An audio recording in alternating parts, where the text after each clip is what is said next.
बिस्मिल्लाहिर्रहमानिर्रहीम। Students, non ferrous metallurgy में हम कॉपर की एक्सट्रैक्शन जो है वो पढ़ रहे हैं। आज हम कॉपर की रिफ़ाइनिंग पढ़ेंगे।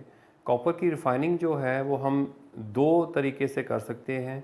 एक है फायर रिफ़ाइनिंग और दूसरा है इलेक्ट्रोलाइटिक रिफ़ाइनिंग। तो आज हम पढ़ेंगे फायर रिफ़ाइनिंग ऑफ कॉपर। तो स्टूडेंट्स, ये जो फायर रिफ़ाइनिंग ऑफ कॉपर है, ये हम जो है उसके लिए जो फर्नेस इस्तेमाल करते हैं वो है रिवर्बरेटिव फर्नेस। स्टूडेंट्स, रिवर्बरेटिव फर्नेस के मतलब आप जानते हैं कि हर वो फर्नेस जिसमें चार्ज और फ्यूल सेपरेट होते हैं उसको हम रिवर्बरेटिव फर्नेस बोलते हैं। ये आपके सामने एक ओपन हार्थ फर्नेस है। ओपन हार्थ फर्नेस जो है ये एक रिवर्बरेटिव फर्नेस है। ये रिवर्बरेटिव फर्नेस क्यों है? क्योंकि इसमें ये फ्यूल और ये चार्ज दोनों सेपरेट हैं, ये इकट्ठे नहीं हैं, इसलिए इसको हम रिवर्बरेटिव फर्नेस का नाम देते हैं। तो स्टूडेंट्स, ये आपके सामने ओपन हार्थ फर्नेस है। इसमें आप देख रहे हैं कि ये हार्थ है, ये आपको ये हार्थ नज़र आ रही है, इसके अंदर ये चार्ज है। इसकी चार्जिंग हमने कैसे की है? इसके बिल्कुल ये इसका क्रॉस सेक्शन है, क्रॉस सेक्शनल व्यू है। इसके फ्रंट के ऊपर यहाँ चार्जिंग डोर होता है,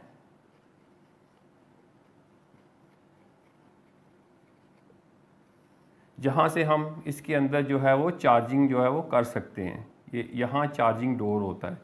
क्योंकि इसका क्रॉस सेक्शनल व्यू हम दिखा रहे हैं इसलिए ये चार्जिंग डोर हमें नज़र नहीं आ रहा। अदरवाइज़ यहाँ फ्रंट के ऊपर यहाँ प्लेटफॉर्म है जहाँ वर्कर्स जो हैं वो मूव कर सकते हैं, और चार्जिंग डोर उनके बिल्कुल फ्रंट पे होता है जहाँ से वो चार्जिंग कर सकते हैं। तो यहाँ से हमने चार्जिंग की है इसके अंदर, इस हार्थ के अंदर, और इसकी साइड के ऊपर आपको ये एक और ओपनिंग नज़र आ रही है जहाँ से एयर और फ्यूल हम इंट्रोड्यूस करवाते हैं। यहाँ फ्यूल जो है वो बर्न होता है, उसकी कंबस्चन होती है। कंबस्चन होने से और ये एयर जो है वो उस कंबस्चन की वजह से ये एयर जो है वो हीटअप होती है, इसका हाई टेम्परेचर हो जाता है इस एयर का, और ये जो एयर है ये हॉट गैसेस में कन्वर्ट होकर इसका ये जो डोम शेप्ड टॉप है उससे टकराती है। और इसका ये डोम शेप ये इसलिए है कि इसके टकराने के बाद उसकी डायरेक्शन जो है वो चार्ज की तरफ हो जाती है, जैसे कि ये आपको ये इंडिकेशन एरो हेड से नज़र आ रही है। यहाँ से ये हॉट गैसेस इस टॉप से टकराने के बाद इस चार्ज के साथ टकराती है और चार्ज को हीटअप करती है, वो मेल्ट होता है, और फिर यहाँ से फ्लू गैसेस के साथ ये स्टैक से होती हुई ये बाहर एटमॉस्फेयर में चली जाती हैं। ठीक है जी। और दूसरा ये हार्थ है। हार्थ जब चार्ज मेल्ट होगा इसके ऊपर यहाँ स्लैग आती है, और इस स्लैग को यहाँ से नीचे गिरा दिया जाता है, और ये स्लैग होल है, यहाँ से स्लैग को रिमूव किया जाता है। तो ये आपके सामने कंस्ट्रक्शन है ओपन हार्थ फर्नेस की। यहाँ कंस्ट्रक्शन जो है वो हमने इसको जस्ट हमने बनाना है, इसको एक्सप्लेन नहीं करना। हमें पता होना चाहिए कि इसकी कंस्ट्रक्शन क्या है, इसकी वर्किंग क्या है ओपन हार्थ फर्नेस की। और आपने ये 7 डायग्राम भी इसी तरह जो है वो बनानी है नोट्स में। अच्छा जी, ये जो फ्यूल है इसमें फ्यूल हम कौन कौन सा इस्तेमाल कर सकते हैं? इसमें ऑयल को बर्न कर सकते हैं, गैस बर्न कर सकते हैं, कोल कोक का इस्तेमाल कर सकते हैं। कोई भी फ्यूल यहाँ हम जो है वो यूज़ कर सकते हैं, उसकी कंबस्चन हम कर सकते हैं। हॉट गैस, हॉट एयर का भी यूज़ कर सकते हैं, कोल्ड एयर का भी यूज़ कर सकते हैं, डिपेंड करता है प्रोसेस के ऊपर। तो स्टूडेंट्स, ये है रिवर्बरेटिव furnace mean open hearth furnace. इसमें जो टेम्परेचर की रेंज है कॉपर के लिए जो हम जो है वो सेट करते हैं वो है 1130 डिग्री सेंटीग्रेड से लेके 1170 डिग्री सेंटीग्रेड। ये रिक्वायर्ड टेम्परेचर है for fire refining of copper. यहाँ एक और बात समझने वाली है स्टूडेंट्स, वो ये कि आपको याद होगा कि जो फर्स्ट स्टेप हमने किया था स्मेल्टिंग ब्लास्ट फर्नेस के अंदर, तो अब जब पहली दफ़ा ये चार्ज जो है वो मेल्ट हुआ था कॉपर की, और जो मेल्ट हुई थी वो स्मेल्टिंग में हुई थी, तो उसमें टेम्परेचर जो है वो 1400 से 1500 डिग्री सेंटीग्रेड था। ठीक है। और उसके बाद ये नेक्स्ट हम एक और फर्नेस इस्तेमाल कर रहे हैं, वो है रिवर्बरेटिव फर्नेस। इसमें टेम्परेचर कम हो गया है 1130 से 1170। वहाँ ज़्यादा क्यों था? वो इसलिए कि वहाँ इम्प्यूरिटीज़ ज़्यादा थी। वहाँ जो इम्प्यूरिटीज़ थी वो 80% इम्प्यूरिटीज़ थी ऑलमोस्ट ओर के अंदर। यहाँ जो इम्प्यूरिटीज़ हैं वो बहुत कम रह गई हैं। जितनी इम्प्यूरिटीज़ कम होती जाएंगी मेल्टिंग पॉइंट के करीब टेम्परेचर जो है वो जाता जाएगा, और जब प्योर हो जाएगी कॉपर तो उसका मेल्टिंग पॉइंट होगा 1083 डिग्री सेंटीग्रेड। अभी 183 से ज़्यादा है, क्यों ज़्यादा है? अभी इसके अंदर इम्प्योरिटीज़ है। कितनी इम्प्योरिटीज़ हैं? हमें पता है कि जो लास्ट प्रोडक्ट है हमारे पास वो क्या है? Blister copper. तो ब्लिस्टर कॉपर के अंदर 98.5% तक कॉपर हम रिकवर कर चुके हैं, बाकी 1.5% जो है वो क्या है? इम्प्योरिटीज़ हैं, मेटालिक इम्प्योरिटीज़ हैं और नॉन मेटालिक इम्प्योरिटीज़ भी हैं जिनको हमने अभी रिमूव करना है। तो स्टूडेंट्स, ये जो फायर रिफाइनिंग ऑफ कॉपर है, इसमें ऑपरेशंस जो हैं वो 5 ऑपरेशंस हैं जिनसे ये कंप्लीट होगा ये प्रोसेस, जिसमें से नंबर 1 जो है वो चार्जिंग है। सबसे पहले हम क्या करेंगे कि ब्लिस्टर कॉपर का जो चार्ज है वो फर्नेस के अंदर हम एंटर करेंगे, चार्ज करेंगे 400 टन्स। ये ज़रूरी नहीं है, डिपेंड करता है कि फर्नेस का साइज़ क्या है। फर्नेस के साइज़ मैटर करता है। फर्नेस का साइज़ छोटा है तो कम हो सकता है चार्ज, ज़्यादा है तो उससे भी ज़्यादा चार्ज हो सकता है, depending upon the capacity of the furnace. तो हम 400 टन्स जो ब्लिस्टर कॉपर है वो, जिसके अंदर 98.5% कॉपर है, बाकी इम्प्योरिटीज़ है, वो चार्ज हम इस चार्जिंग डोर से यहाँ पे रखेंगे। मीन इंगट्स की फॉर्म में हमने चार्ज को रखा। ये जो है इंगट्स की फॉर्म में, ये जो इंगट्स हमने कास्ट किए थे वो उस फॉर्म में हमने चार्ज को यहाँ रखा है, सॉलिड फॉर्म में स्टूडेंट्स। अब चार्जिंग करने के बाद सेकेंड चार्जिंग फ्यूल की है, हमने इसके अंदर फ्यूल को भी चार्ज करना है। फ्यूल प्लस एयर यहाँ से इंट्रोड्यूस करेंगे, फ्यूल को बर्न करेंगे, इग्नाइट करेंगे, हॉट गैसेस प्रोड्यूस होना शुरू होंगी। जस्ट अभी इतना हाई टेम्परेचर नहीं होगा, आहिस्ता आहिस्ता टेम्परेचर रेज करेगा। अभी हॉट गैसेस जो है वो स्ट्राइक करेंगी डोम शेप टॉप से होती हुई चार्ज के साथ, और यहाँ से फ्लू गैसेस की फॉर्म में बाहर जाएंगी। तो ये जो है मेल्टिंग स्टार्ट होना शुरू होगी, टेम्परेचर रेज होना शुरू होगा। तो ये हमने क्या किया? चार्जिंग की है और इग्निशन की है, दो काम की है। एक तो चार्जिंग की है, दूसरा हमने फर्नेस को ऑन कर दिया है, उसकी फ्यूल की इग्निशन कर दी है। सेकेंड इसमें स्टेप है मेल्टिंग। अब हमने फ्यूल बर्न कर रहे हैं, एयर को इंट्रोड्यूस कर रहे हैं और यहाँ से टेम्परेचर को मेंटेन कर रहे हैं। Aahista Aahista Aahista Aahista temperature combustion gases की वजह से, क्योंकि उनका हाई टेम्परेचर है, हॉट गैसेस हैं, उसकी वजह से ये चार्ज जो है वो मेल्ट होगा। और मेल्ट होने के बाद आप इसका जो टेम्परेचर है वो सेट करेंगे 1130 से 1170 डिग्री सेंटीग्रेड तक। अब ये जो स्टेप था ये मेल्टिंग, अब इसकी चार्ज की आहिस्ता आहिस्ता सारा चार्ज जो है वो मेल्ट हो चुका है, मोल्टन फॉर्म में आ चुका है। अब जो है इसका टेम्परेचर हमने मेंटेन कर लिया है, वो कितना है? 1130 से 1170 डिग्री सेंटीग्रेड। और ये सारा जो प्रोसेस हो रहा है, इसकी जो मेल्टिंग हो रही है वो ऑक्सीडाइजिंग एटमॉस्फेयर में हो रही है। व्हाट इट मीन्स, हम एयर को इंट्रोड्यूस कर रहे हैं, एक्सेस ऑफ एयर है, एक्सेस ऑफ एयर। ये जो एयर है इसके अंदर क्या है? Excess of oxygen. तो एटमॉस्फेयर क्या होगा? ऑक्सीडाइजिंग एटमॉस्फेयर होगा। क्या व्हाट इट मीन्स कि इसके अंदर जितनी भी इम्प्योरिटीज़ होंगी वो ऑक्सीडाइज होंगी।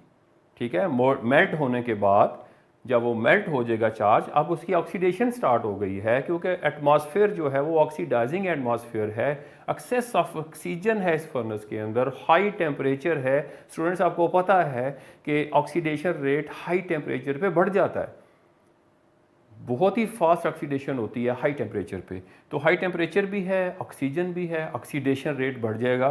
तो मेल्टिंग यहाँ कंप्लीट होगी। नेक्स्ट जो स्टेप है वो क्या है? ऑक्सीडेशन।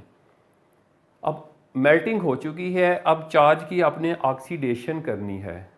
क्यों ऑक्सीडेशन करनी है? ताकि इसके अंदर जितनी भी मेटालिक नॉन मेटालिक इम्प्योरिटीज़ हैं वो सारी की सारी रिमूव हो जाएं। अब ये ऑक्सीडेशन कैसे करनी है? ऑक्सीडेशन ऑटोमेटिकली हो रही है, टेम्परेचर मेंटेन किया हुआ है, हॉट गैसेस जो है वो आ रही हैं, इसके साथ टकरा रही हैं। तो स्टूडेंट्स, होगा क्या कि हॉट गैसेस इसकी इस सरफेस के साथ टकराएंगी और इसको ऑक्सीडाइज करेंगी और यहाँ से वापस चली जाएंगी फ्लू गैसेस के साथ। लेकिन ये सारे का सारा चार्ज कैसे ऑक्सीडाइज होगा? ये तो अपर लेयर ऑक्सीडाइज हो रही है। तो स्टूडेंट्स, एयर जो है उसके अंदर से पास नहीं कर रही। इसके लिए हमें एक स्टेप करना पड़ेगा, एक ऑपरेशन करना पड़ेगा ऑक्सीडेशन के अंदर, वो है स्टीयरिंग। What is steering? आपके पास एक मेटल का रॉड है, स्टील का रॉड है जो वर्कर है, इस चार्जिंग डोर जो कि ओपन होता है, इस चार्जिंग डोर से उस स्टील के रॉड के साथ इस चार्ज को स्टिर करेगा, मोल्टन चार्ज को स्टिर करेगा। स्टिर करने से क्या होगा, उसके अंदर जो है वो उसकी स्टीयरिंग होगी, नीचे वाला चार्ज ऊपर आएगा, ऊपर वाला चार्ज नीचे जाएगा, तो क्या होगा, इस सारे चार्ज की क्या होगा, ऑक्सीडेशन होगी। तो ये स्टीयरिंग जो है ये ज़रूरी है, अगर नहीं करेंगे तो प्रॉपर ऑक्सीडेशन नहीं होगी, सिर्फ सरफेस के मेटल की होगी, नीचे जो मेटल है उसकी ऑक्सीडेशन नहीं होगी, क्योंकि बेसिमर कन्वर्टर की तरह बॉटम से गैसेस नहीं जा रही हैं, टॉप से टकरा रही हैं। तो इसको हम सारे चार्ज को ऑक्सीडाइज करने के लिए इसकी स्टीयरिंग करेंगे। तो स्टूडेंट, ऑक्सीडेशन में क्या होगा, ऑक्सीडेशन जो है ये एक स्लो प्रोसेस है, आहिस्ता आहिस्ता आहिस्ता आहिस्ता, ये प्रोलॉन्ग पीरियड इसके लिए चाहिए, आहिस्ता आहिस्ता सारा चार्ज ऑक्सीडाइज होगा।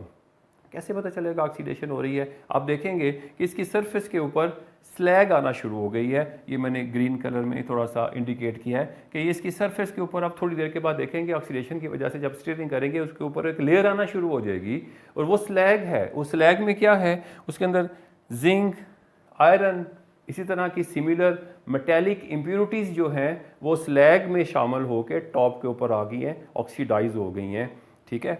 और बाकी जो सल्फ़र है वो सल्फ़र डाइऑक्साइड की फॉर्म में जो है वो यहाँ से गैसेस के साथ रिमूव हो रही है, सल्फ़र डाइऑक्साइड की फॉर्म में sulphur remove, maximum sulphur remove हो जाएगी, और जो मेटेलिक इम्प्योरिटीज़ हैं ये भी मैक्सिमम यहाँ रिमूव हो जाएंगी स्लैग की फॉर्म में।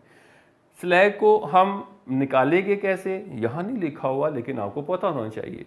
स्कीम्ड ऑफ करना है, what is schemed of process. Schemed of process क्या है, वो जो रॉड, मेटेलिक रॉड था जिससे आप इसकी स्टीयरिंग कर रहे थे, वर्कर क्या करेगा, इस स्लैग को इसी रॉड के साथ इधर इकट्ठा करके यहाँ से ये नीचे गिरा देगा, और यहाँ से ये स्लैग होल से होती हुई बाहर स्लैग जो है वो चली जाएगी। तो इस तरह स्लैग को हम रिमूव करते जाएंगे, तो इसकी ऑक्सीडेशन होती रहेगी, स्लैग बनती रहेगी, स्लैग को रिमूव करते रहेंगे। कब तक करेंगे, कब ये पीरियड कंप्लीट होगा ऑक्सीडेशन, जब इसके ऊपर स्लैग आना ख़त्म हो जाएगी। हम देखेंगे काफ़ी देर गुजर गई है, स्टीयरिंग कर रहे हैं, ऑक्सीडेशन हो रही है, स्लैग नहीं आ रही। व्हाट इट मीन्स कि सारी की सारी मेटेलिक इम्प्योरिटीज स्लैग के अंदर शामिल होके इसमें से रिमूव हो चुकी हैं, ठीक है स्टूडेंट्स। लेकिन यहाँ प्रॉब्लम क्या होगा, उस वक्त हम प्रोसेस को स्टॉप कर देंगे, जब स्लैग नहीं आएगी काफ़ी देर तक, हमने प्रोसेस को स्टॉप क्या किया, एयर फ्यूल की बर्निंग हमने ऑफ कर दी, एयर को ऑफ कर दिया, ठीक है सॉरी। लेकिन वो जो हमने वेट किया थोड़ा कि स्लैग आएगी या नहीं आएगी, उस वक्त क्या हुआ, इसमें मैक्सिमम अब कॉपर था, कॉपर ऑक्सीडाइज होना शुरू हो गया। सारा कॉपर तो ऑक्सीडाइज नहीं होगा, लेकिन वो जो थोड़ा सा पीरियड जब आपने चेक किया कि अब स्लैग नहीं आ रही है, अब हमने ऑपरेशन को स्टॉप करना है, उस दौरान क्या हुआ, कॉपर ऑक्सीडाइज हो गया, कुछ, सारा नहीं, कुछ परसेंटेज कॉपर की ऑक्सीडाइज हो गई। अब वो कॉपर की ऑक्सीडेशन तो हमें चाहिए ही नहीं, जब हमने इसको पोर कर लेना है, इसको यूज़ करना है, तो उसके अंदर तो पोरेसिटी आ जाएगी कॉपर ऑक्साइड की वजह से, हमें तो वो नहीं चाहिए। हम क्या करेंगे, ऑक्सीडेशन पीरियड कंप्लीट होने के बाद नेक्स्ट हम करेंगे डीऑक्सीडेशन, ताकि डीऑक्सीडेशन किसकी है, वो जो कॉपर ऑक्सीडाइज हो गया है, जिसको नहीं होना चाहिए था, लेकिन क्योंकि प्रोसेस की रिक्वायरमेंट थी, हमने थोड़ा सा वेट किया कि स्लैग अगर नहीं आ रही तो प्रोसेस को स्टॉप किया जाए। तो उस दौरान तो कॉपर ऑक्सीडाइज हो गया, उसको डीऑक्सीडाइज करने के लिए हम नेक्स्ट स्टेप करेंगे 4 नंबर, डीऑक्सीडेशन, जिसका दूसरा नाम है पोलिंग। ये हम कैसे करते हैं स्टूडेंट्स, अब हम क्योंकि ऑक्सीडाइज हो गया कॉपर, उसको रिड्यूस करना है, तो हमें क्या चाहिए स्टूडेंट्स, रिड्यूसिंग एजेंट्स चाहिए। अब उसके अंदर हम चार्ज के अंदर रिड्यूसिंग एजेंट शामिल करेंगे, जो क्या करेगा, कॉपर को रिड्यूस कर देगा, खुद जो है वो ऑक्सीडाइज हो जाएगा। ये आपको पता है कि रिड्यूसिंग एजेंट्स का फंक्शन क्या होता है। तो स्टूडेंट्स हम ये कैसे करेंगे, सबसे इजी वे क्या है, ग्रीन ट्री ट्रंक। ये क्या चीज़ है, ग्रीन ट्री ट्रंक मीन कि आप किसी दरख्त का एक तना, बारीक तना, स्टिक की फॉर्म में, लॉन्ग स्टिक की फॉर्म में, ठीक है, दरख्त से तोड़ेंगे, इसलिए उसको बोलते हैं ग्रीन ट्री ट्रंक। ये नहीं है कि वो ऑलरेडी काफ़ी अरसे से टूटा हुआ पड़ा हुआ है साइड पे और उसके अंदर से मॉइस्चर जो है वो रिमूव हो चुका है, वो खुश्क हो चुका है, वो नहीं चाहिए। एक दरख्त से आप एक लंबी टहनी जो है वो उतारेंगे, उसके साथ जिस तरह पहले चार्ज की स्टीयरिंग कर रहे थे ना आप रॉड के साथ, अब उस ग्रीन ट्री ट्रंक के साथ चार्ज की स्टीयरिंग करेंगे तो क्या होगा स्टूडेंट्स, ग्रीन ट्री ट्रंक जो है उसके अंदर मॉइस्चर भी है और वुड भी है, वो बर्न होगा। ग्रीन ट्री ट्रंक क्या होगा, हाई टेम्परेचर की वजह से वो बर्न होगा। जब वो बर्न होगा, जब वो ग्रीन ट्री ट्रंक चार्ज के अंदर एंटर हुआ है, तो एक तो उसके अंदर जो मॉइस्चर है वो गैस की फॉर्म में रिमूव होगा। मॉइस्चर है ग्रीन ट्री ट्रंक के अंदर, वो गैस की फॉर्म में जब रिमूव होगा तो गैस क्या बनेगी, उसमें हाइड्रोजन। तो hydrogen is a reducing agent, एक चीज। दूसरा, उस वो जो वुड है जब वो बर्न होगी तो उसमें से क्या मिलेगा, कार्बन। और कार्बन जो है वो क्योंकि ऑक्सीजन है उसके अंदर चार्ज के अंदर, उसके साथ रिएक्ट करके कार्बन मोनोऑक्साइड बनाएगी, तो carbon monoxide is a reducing agent.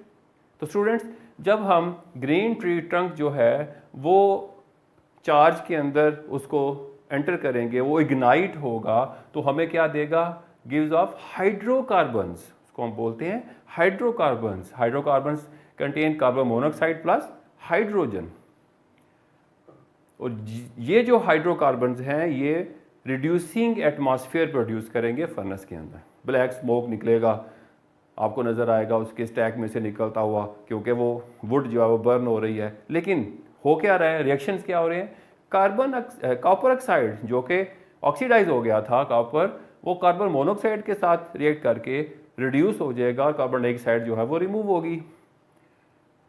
Copper oxide hydrogen के साथ रिएक्ट करके कॉपर रिड्यूस हो जाएगा और वाटर की फॉर्म में, स्टीम की फॉर्म में, गैस की फॉर्म में पानी जो है वो वाटर जो है वो रिमूव होगा। तो इस तरह हम डीऑक्सीडेशन करेंगे। ऑक्सीडेशन पीरियड के बाद हम क्या करेंगे, डीऑक्सीडेशन करेंगे, जो कि कॉपर जो है वो ऑक्सीडाइज हो गई थी उसको डीऑक्सीडाइज करने के लिए। तो स्टूडेंट्स, अब हमारे पास जो कॉपर है फर्नेस के अंदर वो प्योर कॉपर हमें मिल चुकी है। अब हमने नेक्स्ट स्टेप क्या करना है, उसकी कास्टिंग करनी है। Fire refined copper, fire refining process था, प्रोडक्ट हमें जो मिली है उसका नाम है फायर रिफाइंड कॉपर, कि फायर रिफाइनिंग से हमने कॉपर की रिफाइनिंग की और ये फायर रिफाइंड कॉपर है। तो ये जो कॉपर है 99.5% प्योर कॉपर है। इसी तरह इसको यूज़ करेंगे हम, तो मार्केट में ये अवेलेबल है। इसको हम इंगट कास्ट करेंगे। ये जो इंगट्स हैं इसको फिर रोलिंग मिल्स में ले जाएंगे, इनको रोलिंग मिल में से गुजार के इसके रॉड्स बनाएंगे, इसके TRNs बना सकते हैं, इसके कोई भी कंस्ट्रक्शनल जो शेप हमें रिक्वायर्ड है वो उसकी लेंथ निकाल सकते हैं, पाइप बना सकते हैं, ट्यूब्स बना सकते हैं, शीट्स बना सकते हैं, एक्सेट्रा मार्केट में अवेलेबल है। ठीक है जी, फायर फाइंड कॉपर मार्केट में शीट की फॉर्म में, ट्यूब की फॉर्म में, रॉड्स की फॉर्म में, वाश की फॉर्म में अवेलेबल है। दूसरा, इन इंगट्स को एज अ एनोड हम यूज़ करेंगे। ये जो फायर रिफाइनिंग की है हमने, इन्हीं जो इंगट्स हैं इनको एज अ एनोड यूज़ करके इलेक्ट्रोलाइटिक नेक्स्ट पॉलिशिंग हम करेंगे, ताकि हम कॉपर को 99.99% प्योर कॉपर बना सकें। क्योंकि ना सिर्फ हमारे ये यूजेस हैं कॉपर के, शीट्स, रॉड्स और कंस्ट्रक्चरल शेप्स, बल्कि जो मेजर यूज़ है कॉपर का एक और वो है इलेक्ट्रिकल पर्पसेस के लिए। हमने पढ़ा था सबसे ज़्यादा कॉपर यूज़ हो रही है, तो उसके लिए हमें 100% प्योर कॉपर चाहिए। तो 99.99% प्योर कॉपर हम बनाएंगे नेक्स्ट इलेक्ट्रोलाइट की रिफाइनिंग में। तो ये दोनों जो है ग्रेड्स जो हैं वो मार्केट में अवेलेबल है, यूज़ होते हैं। तो स्टूडेंट्स, ये था फायर रिफाइनिंग ऑफ कॉपर। उम्मीद है आपको समझ आ गई होगी। कोई क्वेश्चन हुआ तो ज़रूर पूछिएगा। थैंक यू, अल्लाह हाफिज़।